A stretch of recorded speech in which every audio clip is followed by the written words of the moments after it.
This video is made possible by the channel's patrons at patreon.com/sonatashewrote. If you would like to join the channel's growing Discord server, vote on which pieces are analyzed, get early access to videos, and enjoy some patron-only analyses, consider joining for any amount. If you're unable to join, no worries. Subscribing, liking, or commenting are a great way to help the channel. Hello, and welcome to Sonata She Wrote. Today, I am taking a look at Amy Beach's piano quintet in F-sharp minor, Opus 67. As you may know, it's a long-term project of the channel to examine the music of composers off the beaten path and outside of the Austro-German classical tradition, so I'm happy to introduce our first American. Beach, who lived from 1867 to 1944, is often grouped with a set of composers that are today known as the Second New England School. This school of composers are among the first American composers to gain a national and international reputation as composers of large-scale instrumental work in classical forms. To quote Charles Freeman's Grove article on the group, quote, "The school is not characterized by any particular uniformity of musical voice. Rather, the group is unified by high aesthetic ideals and respect for musical traditions." End quote. Adrienne Freed Bloch describes Beach as a musical prodigy in his book about her life and music, Passionate Victorian. I guess Passionate Reconstruction-era American didn't have the same zing to it. As you can see from this selection of quotes, Beach could apparently hum tunes accurately and in the appropriate key by 1-year-old, harmonize with her mother's singing by 2, and had taught herself to read by 3. I'm not doubting Bloch's scholarship. I'm certain these things were said about Beach's skill as a child, perhaps even by herself, but I'm extremely doubtful they're true. And if you spent any time around a 1, 2, or 3-year-old, you probably do too. What we do know is that Beach's first experience of music was through her mother's singing and accompaniment of other vocalists at the piano, which was Beach's primary instrument as well. In 1885, she married the physician Henry Harris Aubrey Beach when she was 19 and he was 42. Henry encouraged Beach to compose, but was less encouraging about her performances. Despite her skill at the keyboard, during her married years, she only performed rare recitals for charitable causes.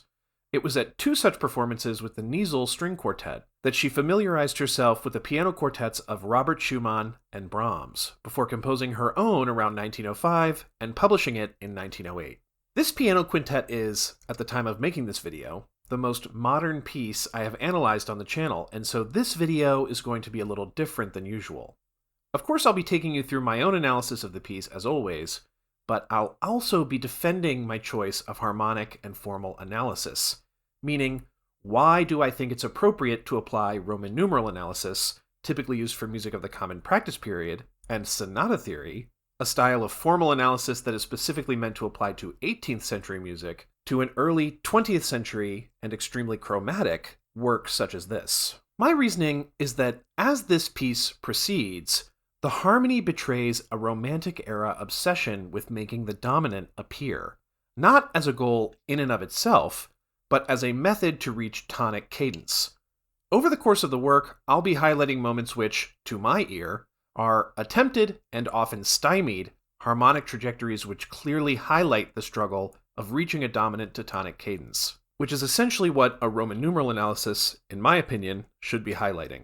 I believe the form is similarly tied to the attempted and sometimes achieved structural cadences which are so essential to sonata theory. Although, as you'll see, in many ways the form of the first movement of this quintet is extremely deformational, I believe it is in dialogue with a type 2 sonata form. That is, a sonata with 2 rotations, the second of which includes a section analogous to a development as well as a tonal resolution. I know there are people who have a strong negative reaction to the application of 18th century analytical tools to late 19th and early 20th century music. I hope my reasoning for using these tools will become clear over the course of this analysis, and that you'll give me a chance to make my case. I also hope that if you disagree with my methods, you'll let me know in the comments below. One final note before I begin, I want to mention something I'll be leaving on the table. A large part of the academic work related to this quintet focuses on plumbing it for motivic relations to Brahms' F minor piano quintet, Large sections of Bloch's book, as well as Dr. Tammy Lee Walker's 2001 dissertation, deal with this subject, and I'll be leaving it aside in order to prioritize discussing the form. You can find Walker's dissertation cited below if you're curious. I was able to find it available to the public through a quick Google search. Larry Todd, in his discussion of Beech's chamber music included in the Cambridge Companion to Amy Beech, describes the opening of this quintet perfectly. Quote, "She begins by assigning the violins and viola a stationary, high pianissimo unison F sharp that seems to emerge ex nihilo, as if to assert that in the beginning was the unmediated, uninterrupted pitch F sharp. Against it, the piano erupts from below with a series of arpeggiated dissonances. First, a French augmented sixth chord, then a 4/7 chord, and finally, an embellished augmented triad, none of which clarifies our sense of F sharp minor. The strings then repeat their unison, unharmonized pedal point and commence a craggy chromatic descent."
In some ways, this slow introduction is completely atypical, and in others, it's actually very standard.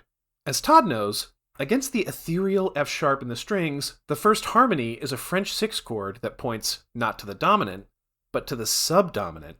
The foreshadowing of this will become clear later. This resolves to a B major chord, but with a destabilizing major seventh. As to the final chord, an augmented tonic chord with an added ninth, sounded pianissimo, in contrast to the previous two forte iterations, this chord has two possible interpretations. First, in jazz, an augmented chord is sometimes used as a kind of alternate dominant chord, given its ability to resolve by half step to a chord with a root a fifth above or a fifth below the root.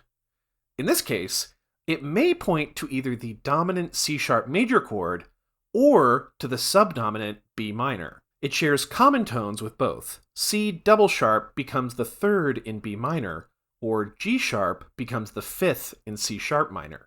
Obviously, Beech isn't writing jazz, but it's possible that this chord is more a collection of non-chord tones that are intended to resolve to another chord. The other possibility is that this chromatic C double sharp is a kind of promissory note, meaning a written note, not a musical note.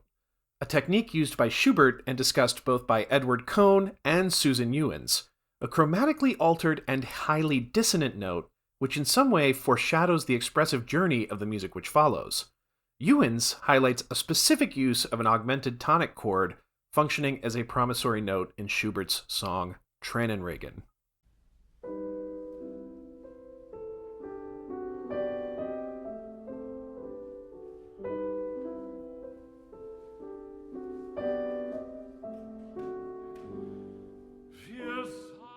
In this quintet, this extremely dissonant promissory note may be highlighting several things: a somewhat tenuous connection to the tonic key, and/or perhaps future relationships with both B and C sharp chords, as the resolution of the chord might imply. In Todd's words, these opening mystical chords are followed by a craggy chromatic descent, which ultimately culminates in a half cadence in F sharp minor. Although obviously atypical, This final half cadence is what closely links this slow introduction to classical procedure, within which almost the entire function of a slow introduction is dominant preparation, which then moves into the sonata proper. The primary theme which follows is somewhat related to the theme in the slow introduction, but only in its overall shape and chromaticism. The leaps downward in the intro were typically sevenths and sixths, whereas in this theme, they are the more normative seconds and thirds.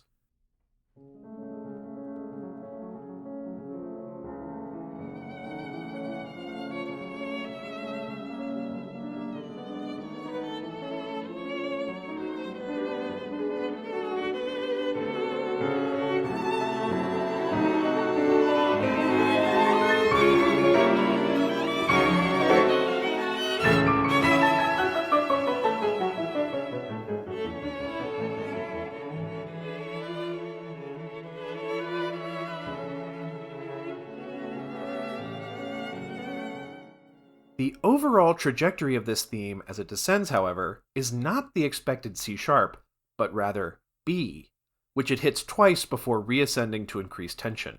Beginning in the two bars which emphasize B natural, this is the first of several moments that emphasize the struggle to bring a dominant chord into existence.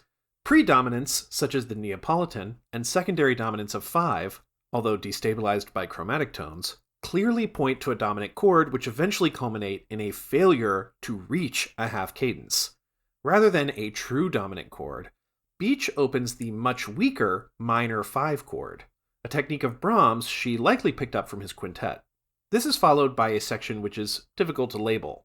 It functions as a brief transition between the primary theme and the transition itself, a dissolving restatement, and could arguably be called P1.2. As we'll see in the remainder of the form, however, this thematic section has a tendency to recur following sonata goalposts, making it appear more as a commentary by the strings on the group's own success or failure. In this instance, it occurs after a failure to reach a half cadence in the tonic key, which precludes the primary theme, and by extension the tonic, from having a stable period or sentence structure.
The transition, which begins as a simple restatement of P with a contrapuntal entrance in the cello, rather than modulating to the expected keys of mediant, dominant, or even submediant, eventually works its way to B major, the major subdominant, an extremely unexpected key area, but one which was foreshadowed by the chromatic chords in the introduction. Linking this key area even closer to the intro, at the moment where Beach seems to be gearing up for a half cadence and, presumably, a medial caesura of some kind, we are met with the augmented F-sharp chord first heard in the opening, the C double sharp violently rejecting any sense of cadence. This proceeds to a recovery attempt by the piano which, unfortunately, only reaches the predominant 2-7 chord before a fermata, followed by the string quartet melody that closed the primary theme, seeming to indicate again a failure, this time an attempted and failed medial caesura, and its own melancholy commentary on that failure. Before moving on, I just want to emphasize that although these two attempts at medial caesura fail in their tonal goal of reaching a cadence, I believe both are still indicative of why this type of harmonic and formal analysis is useful. To my ear, it is clear that both of these moments, first the augmented dominant chord, and second the predominant medial caesura on C-sharp 7, indicate both a harmonic trajectory that is attempting to open a real dominant harmony and the placement of this work in a dialogue with sonata forms of the 18th century. The secondary theme is presented twice, each accompanied by the ethereal F sharp, which opened the piece, then as tonic, now as dominant pedal, undercutting the momentum.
The first iteration of S, although in an extremely unusual key, Global 4, is fairly normative, even characteristic for the period, much more lyrical than the chromatic primary theme. Its second iteration, however, presents in the unusual key of D major without any preparation. Although D major, the global submediant, would be a much more typical presentation for the entire secondary key area, it appears as a rupture in the fabric of B major, and even when B does return, it's transformed into the darker minor mode. An eventual flat 6 into 5 chord resolves into an unstable cadence in bar 103. Note the dominant to tonic motion in the viola. Cadences such as these, somewhat weakened by suspensions or, in this case, escape tones, always present an analytical problem. Does a cadence that doesn't actually occur on the beat because of these non-chord tones count as structural? And if it is structural, is it flawed in some way? But in this case, Beach herself rejects this cadence by simply continuing with more secondary theme. As the theme comes to a close, predominance, minor dominance, and several extremely chromatic chords like B flat and E flat major eventually make their way to a dominant pedal, which resolves to an imperfect authentic cadence.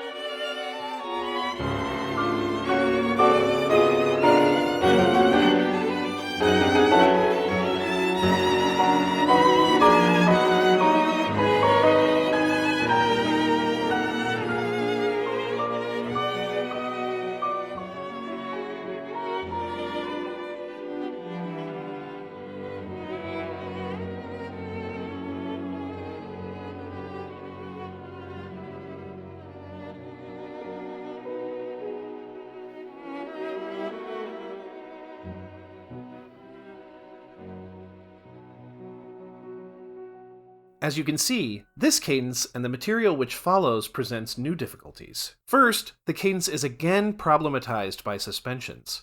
Second, Beach presents a snatch of the secondary theme immediately after the cadence. Indeed, it actually happens before the upper voices have even resolved the suspensions.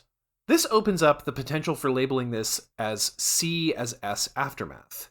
If you've been watching the channel, you know this is something we grapple with from time to time, namely in Schubert's Death in the Maiden Quartet and the second movement of Brahms' Second Piano Concerto. Deciding whether a theme is C as S aftermath, which would not negate the previous cadence, or simply more secondary theme, which would negate the cadence, is a judgment call. What I've come to feel is that fragments of the secondary theme, which this music in the Beach Quintet is, are more easily labeled as S aftermath rather than simply S. However, I also feel that the use of S as a closing zone has the effect of somewhat weakening the strength of the structural cadence which precedes it. In this case, an already weakened cadence. In this case, that belief is only strengthened by the unusual tonality of the cadence, the subdominant, and the way that it has been weakened by these suspensions. This is an aspect of sonata theory that I feel is rather difficult to interpret correctly, and as you can see in the concluding sentences of this section of the elements, Hepikoski and Darcy indicate that it can infuse the structural cadence with ambiguity. My feeling is that, even though to my ear this is undeniably a structural cadence, we are dealing with that quintessentially romantic essential cadence which is either a near miss or a by the skin of your teeth success. Although the tonal structure of this exposition is bizarre, I hope I've conveyed how closely it does align with a typical sonata exposition structure to justify using this analytical model for the piece. Before moving on to the development, however, I would once again point out the appearance of the string commentary line. Because it appeared after a failure of the primary theme to cadence, and again after a failure to open a typical medial caesura, its inclusion here is perhaps an indication that Beach does not consider this to be a successful exposition. It yields to material which closely resembles the tone of the slow introduction, but rather than the widely spaced chromatic melody of that section, Beach opens the development with the primary theme. Although the upper voices are in the original key of F-sharp minor, the harmony is barely related at all. Beach is pivoting toward a new key.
The development is extremely unusual in its direction to F minor.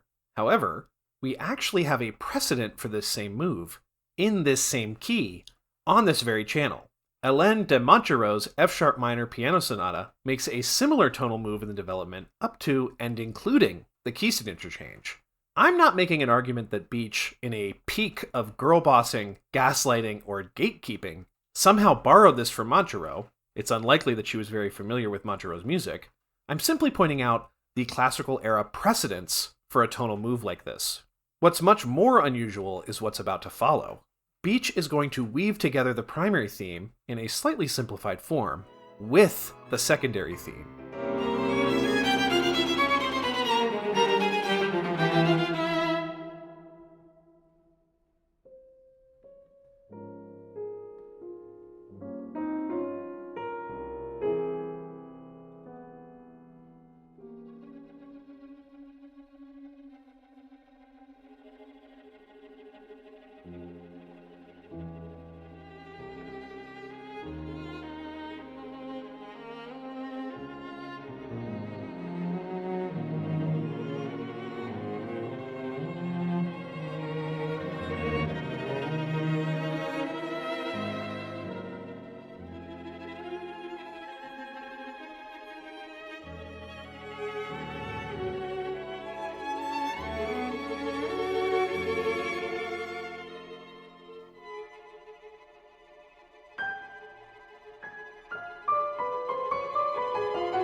Cycling through various tonal areas and modalities, the primary theme and secondary theme appear in counterpoint through the entire remainder of the development, culminating in an attempt at a dominant pedal steering us back toward F-sharp minor.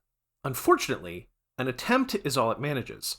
Various pre- and secondary dominants occur under the primary theme, culminating in the piano planing upward through chords to reach a 2-7 chord, this time in F-sharp minor.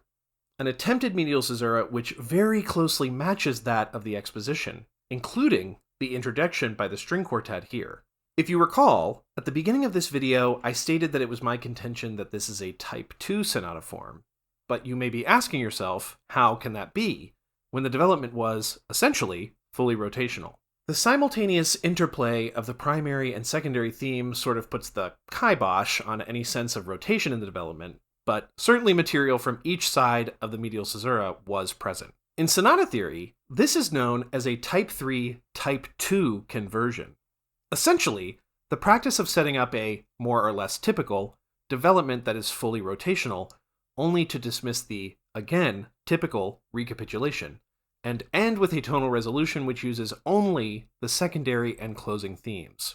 Although both the primary and secondary themes appeared in the development, I think it's fair to say that the section was dominated by the primary theme. The secondary theme appeared alone only as a fragment.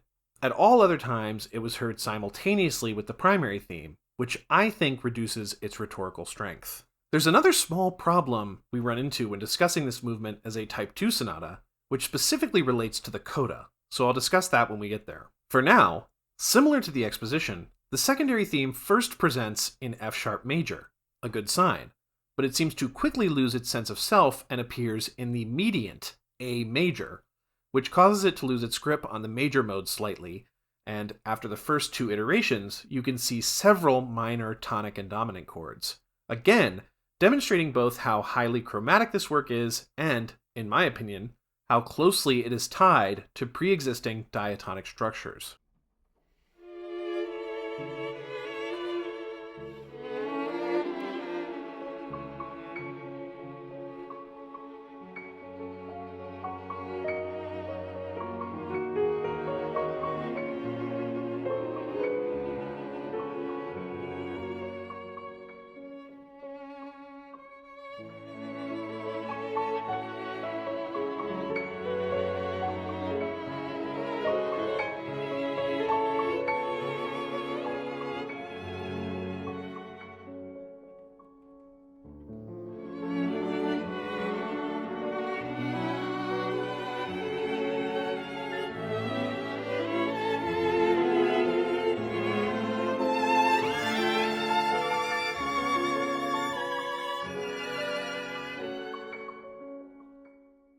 As in the exposition, this corresponding section also includes a potential ESC, which is rejected by the continuation of S. In this case, that's actually quite a good thing. This section has collapsed into F-sharp minor. I think the classical era association of major mode as generally positive and indicating a more romantic or positive sonata narrative, and the minor with a more negative or tragic narrative are clearly present in this work.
The secondary theme finally reaches closure on a second attempt in F-sharp major, again followed by what I would call C as S aftermath and the string quartet commentary on the form. Perhaps emphasizing that all is not well, the piece almost immediately turns back to the minor mode, and a rhythmically simplified version of the primary theme makes up the P-based coda.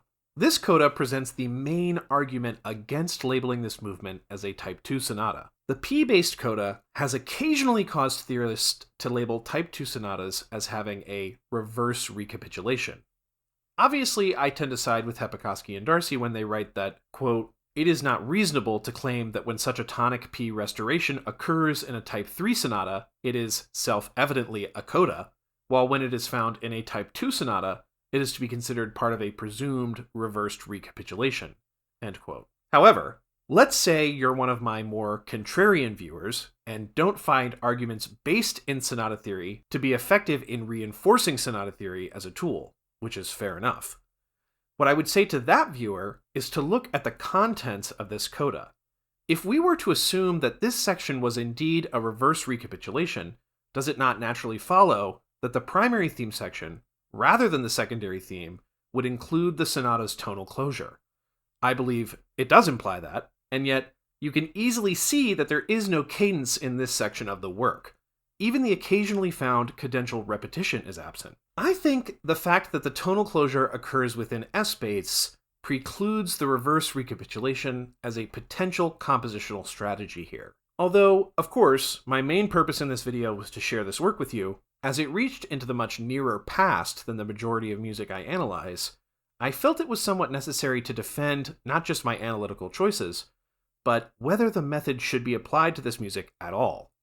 I hope I have demonstrated that, although this music is highly chromatic, it is still built upon a diatonic skeleton, and that, although this work is quite tonally different from a typical sonata form, it is clearly built upon that framework. But if you disagree, please let me know in the comment section. I think this is a really excellent and, along with the rest of Beach's work, extremely underplayed piece.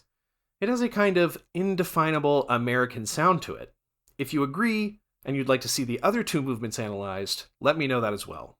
Thank you for joining me.